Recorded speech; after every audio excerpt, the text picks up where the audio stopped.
Hello friends, welcome to my home kitchen.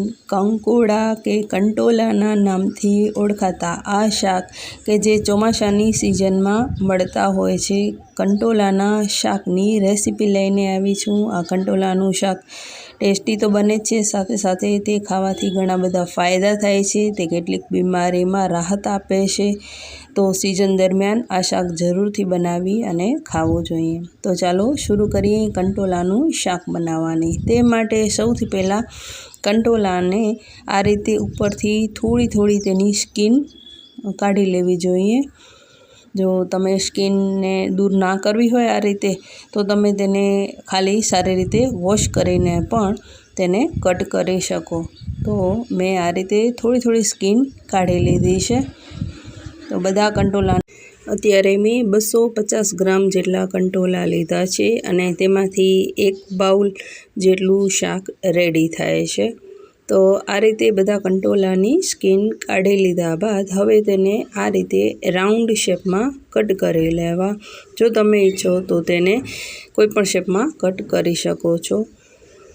બધા કંટોલાને આ રીતે કટ કરી દેવા. કંટોલાના ઘણા બધા બેનિફિટ્સ છે. તે પાચન તંત્રમાં મદદ કરે છે. કેન્સર જેવી બીમારીમાં પણ તે ફાયદાકારક છે. હૃદય રોગ, થાક, નબળાઈ, ઘણી બધી બીમારીમાં કામ લાગે છે અને તે ઔષધીય ગુણ ધરાવે છે. માટે કંટોલાનું શાક સિઝન દરમિયાન જરૂરથી બનાવવું જોઈએ. હવે આ રીતે રાઉન્ડ શેપમાં કટ કરી દીધા બાદ જો તેમાં આ રીતના થોડા હાર્ડ સીડ્સ હોય તો તેને કાઢી લેવા, કેમ કે આવા હાર્ડ સીડ ઘણીવાર ખાવામાં મજા નથી આવતી. તો અમુક કંકોડા કચડા હોય છે, તેમાં સીડ્સ હોય એ સોફ્ટ હોય છે, તો તે વાંધો ના આવે, પણ થોડા કઠણ બીજ હોય તો તેને દૂર કરી દેવા. તો બધા કંકોડાને રાઉન્ડ શેપમાં કટ કરી લેવા.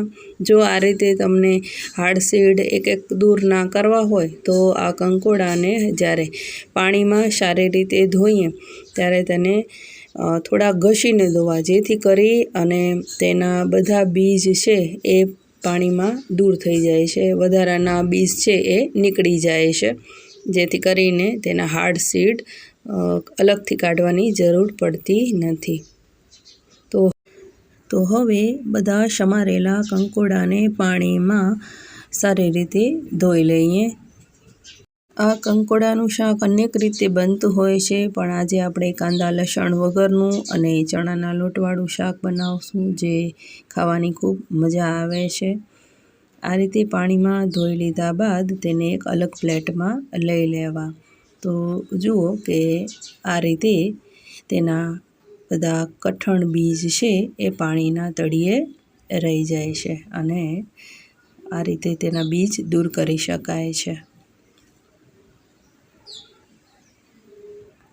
તો હવે કંકોડા સમારાઈને રેડી છે. ગેસ ઓન કરી અને એક કઢાઈ મૂકી દઈએ. કઢાઈ થોડી જાડી લેવી, તેમાં 1 ચમચો ઓઇલ એડ કરી, 1/4 ટીસ્પૂન રાઈ, 1/4 ટીસ્પૂન જીરું એડ કરી, રાઈ અને જીરું સારી રીતે આવી જાય અને તડતડે ત્યારે 1/4 ટીસ્પૂન હિંગ એડ કરવી.